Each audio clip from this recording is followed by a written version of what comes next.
విజయశాంతికి ఇంట్లో ఉన్న పాత వస్తువులు తీసుకొని వెళ్ళి మంటల్లో వేయమని తన అత్తగారు చెప్తూ ఉంటుంది. కానీ తెలియకుండా ఆ వస్తువుల మధ్య చిరంజీవి అమ్మ ఫోటో కూడా ఉంటుంది. చిరంజీవి వచ్చి విజయశాంతి చేతుల్లో తన అమ్మ ఫోటోని చూసి చాలా కోపగించుకుంటూ ఉంటుంది.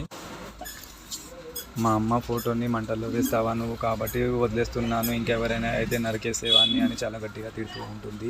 చిరు చాలా బాధపడుతూ నీ మీద ఉన్న గౌరవం మరియు అభిమానమే ఈ క్షణంతో చచ్చిపోయే అని విజయశాంతితో చెప్తాడు. చిరు తన అమ్మ ఫోటోని పట్టుకొని బదువులుగా ముందు చాలా ఏడుస్తాడు. అయితే నువ్వు నాకు దూరమై పోయావు అనుకుంటే కానీ ఈ కనిపించిన నీ ఫోటోని కూడా లేకుండా చేయాలని చూస్తున్నారు అమ్మ అని తలుచుకొని చాలా ఎమోషనల్ అవుతూ ఉంటుంది. విజయశాంతి తన మీద వచ్చిన నిందని తొలగించుకోవడానికి చనిపోయిన తన అన్న మీద ఒట్టు వేసి చెప్తూ ఉంటుంది. నాకు కావాలని మీ అమ్మ ఫోటోని కాల్చుకున్నది అనుకోలేదు, అది నా చేతుల్లోకి ఎలా వచ్చిందో నాకు తెలియదు అని నిజం చెప్తూ ఉంటుంది.